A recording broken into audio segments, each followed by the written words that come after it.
last game, you were pleased with the production and the way everything went. How was the practice this week leading up to the Vandy game? Practices were good because, we're getting closer. We've done a lot of work from June until now. So after the last game, more upbeat in practice because guys went out and just gave the effort. For me, it's just about the effort. We're prepared to play the game. It's just about the effort. What's your plan with Ian this season? Ian is injured. So right now he's been nursing a little injury and has been in and out of practice. So we'll see. As you speak on injuries, how's Kendrick Davis' ankle? Kendrick is doing much better. He hadn't practiced yet. Probably he'll try to practice tomorrow or Sunday, but hasn't practiced yet. But looks good over on the sideline. This is you've started every season, I think, at home. Previously, I don't think you've had like a big game like this to start the year. Is it different? Are you excited? What went into the process of deciding to start the season the way you are this year? Yeah, it's very different, and it's much tougher, because you don't get a chance to play in front of your crowd, get comfortable, get a real game under your belt where you're battling and it counts. So I think the idea behind it was to play a tough opponents early, and that Vandy and that St. Louis are two tough teams to start with, and I wanted to just test myself and our team, see where we are early. You said you were looking forward to coaching an older team this year. How's it gone so far? Has it been kind of what you hoped it would be in terms of the dynamic you were looking for? Yeah, it's been what I thought it would be, coaching older guys. They've been there before. They understand the workload. It's just a new system that they're trying to learn. But other than that, they've been kind of taking care of themselves off the court, in the locker room, policing the team, just doing all the things that veterans do. Hey, Penn, I know a lot of emphasis is placed on the three ball, but if your focus this year is going to be on the fast break points and points off turnovers versus the three ball? Yeah, for me, it's always been there for us. We want to get after people and get steals and get out in transition. And we just had some really good shooters and guys made threes, but we're trying to get layups first and win the free throw game. The threes will come because of the way we play, but our focus needs to be on living in the paint. And you said you hope Kendrick practices this weekend. Is his status for Monday in question at all? I don't think his status is in question at all for Monday. I think we wouldn't be able to hold him out of that game. Yes, sir. We know you look at all your guys as leaders, but who has stood up to the challenge so far this year after 2 exhibition games? Well, outside of the norm, I think it's pretty much the usual guys, but I see Chandler trying to be more vocal. I see him trying to lead more and talk to guys more because he understands the system. Penn, I know you got an older team, but they haven't played a game on the road, and they playing the first game on the road. So how do you get them ready for that adversity? Well, I think we've been doing this since June. And I know it's hard. In June and July, guys can't really understand what you're really working on. But now that it's getting closer, they see everything that we've talked about up until this point is what's going to take us, and that's the great thing about having a veteran team. They know what it's like to play in tough environments on the road. Penny, you said that the 2 exhibitions obviously were auditions, as you put it. What have those auditions, what have the results yielded, and do you have an idea of who that starting 5 and your entire rotation might look like? I think the results have yielded which groups we think play well together, which guys are good in certain situations. We really didn't run any plays, and we didn't really do our normal, defense that we do. But just to see where the guys were on energy and our principles on what we do defensively is what I really want to see. And no, I'm just waiting until Sunday night probably to figure out what we're going to do for Monday. Down low, do you see, obviously DeAndre is going to be one of your main bigs, but do you kind of look at Malcolm, KO, and Chandler kind of as like almost interchangeable? Like there may be a guy who starts, but you'll use them all kind of equally and depending on situations? Yeah, for sure, and they're all different. Chandler's kind of stretching it out to the perimeter. Malcolm is going to be that inside presence, and KO is the runner, the rim runner, the screen, catch lobs, things of that nature. So it'll be a time and place for all 3 of them to be out there doing their thing. How's Coach Brown doing? Coach Brown's actually doing better. He had a scare, obviously, so we're waiting to see, when he's going to be returning.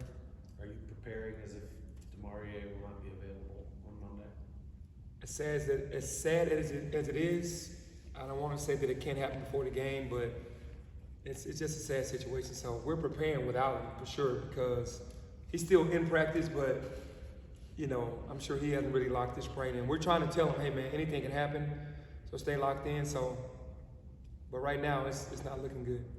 Last year you guys started a little slower. I know you have a pretty much older team. Yes, they are experienced, but how hard is it for a group of ball players to come together and mesh? Early. Obviously, you have tough tests early on in the year. Yeah, it's very hard. But again, it's better than having all freshmen trying to come together. You've had guys that have averaged 20 points before on this team, 15 points before. So we just hope on that night, because we've had so many injuries, we haven't had a full team in practice in a long time. So it's going to be interesting to see us, in the first half at Vandy. It is just 2 games, but obviously, like we said, 2 tough road games to start the year. What do you hope you learn about your group? That we're going to fight. That's it. For me, we're prepared. As long as we go out there and compete at the highest level, we have to be the most physical team. We have to punch first and not stop punching.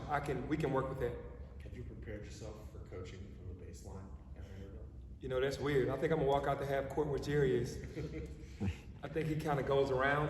I think he can walk all the way up, kind of almost a half court. I might be up there mostly. Hey Penny, you guys got a experience of making the tournament last year, and you learned a lot from the bumps and bruises of the early season. What lessons can you teach the guys, even though a lot of them are new, to make sure they don't make the same mistakes early, so they don't have to be sweating at the end of the year? I think it's just staying together. I think that what I've learned about my teams is that because our non-conference schedule is really tough and playing a lot of ranked teams and nice teams, that's when they want to do individual numbers. That's when everybody kind of tries to become individual because they're thinking, I need to get 20 points against this team or whatever. Got to stay together, man. It's got to be team goals versus individual goals, and everything will even itself out. I think this year's team understands that. Penny, obviously last game with Kendrick out, Alo and Kendrick didn't get a chance to kind of continue to mesh. How have you seen that process come along in practice behind the scenes? Man, they haven't even had an opportunity to practice together at all. And it's the same thing with the games. They probably been on the same team 2 times, and then they had the 1 game against CBU. So that's it. Hey Penny, I know you said something on Instagram about Lorenzen and his jersey. Could you expound on that a little bit more and what he meant to the city and the meaning of his jersey going up, man? I know you guys competed on the pro level and pick up games, so can you expound on that a little bit more? No, it makes me feel good that I'm the coach. Larry, the athletic director and the president are the guys that, that had to agree to do it. And that's wonderful that they wanted to do that as well. But I'm thankful to be the coach because I knew him personally. More than a basketball, a great father, a guy that was doing philanthropic work in our community, always giving his time and his money to our community, and for his jersey to be going up, his family, for something for his family to be proud of. I'm the guy that, I want to give guys their flowers while they're here. This is long overdue. Should have happened years ago when he first went to the league, but I'm glad we're doing it now.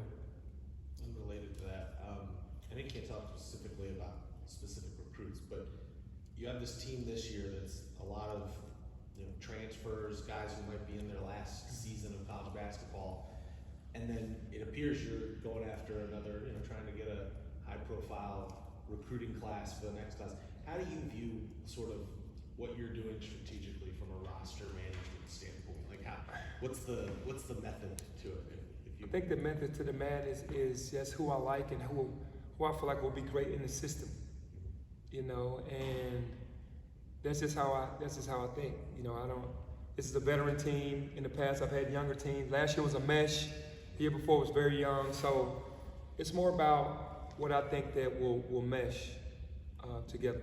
I imagine just the wide open nature of like every offseason now is like Wild Wild West with transfers and everything. Do you think of it as like I'm gonna have to build a new team no matter what each year in a lot of ways? Yeah, I mean you are. In today's world, you're gonna have to build a new team every year. It's just how it happens. It doesn't matter if a guy is happy or satisfied. It could be an NIL deal to go somewhere else. So you're not gonna be able to stop that. And we just understand that, and that's where we are right now. With that older, more experienced team that's been there and done that for a lot of them, plus the cloud being lifted from over the program, is this the most excited you've been for a season since maybe your first year here? Well, I've been excited every year, but this year is special because I'm going into my 5th year. I feel like I understand more about the whole dynamics of everything. And then to have a veteran team, I'm interested because I haven't had a veteran team since my first year when I inherited Coach Smith's team with Jeremiah Martin and those guys. Now I get another veteran team, and we'll see how it works. Penny, kind of a weird question. This has been talked about on every podcast, radio show, whatever. Was it intentional this year to kind of maybe quiet down the hype? No Memphis Madness, no open pro day. Just kind of focus on basketball with an older squad, or was that just something? I think you can say that. I think Yeah. that we're hoping to get the Memphis Madness going again next year. I know a lot of the guys wanted it, but we're going about our business, quietly and trying to carry a big stick. We know what we have to do. We know you have to win, and this team is just trying to come in this year and just prove ourselves instead of just talking too much about it. Hey, Penny, what combinations? I know you tried a lot of combinations in the first couple of games. What combinations that really just get you excited? Me, Keith Lee, no. I don't know if anything gets me excited. I just like the fast lineups. The guys that'll get out there and get up and down the court because we want to be a fast team. Not knocking anything else, but want to be fast. You and Keith Lee would be a pretty good. Oh man, that'd be great. Did you ever play with him like in pickup?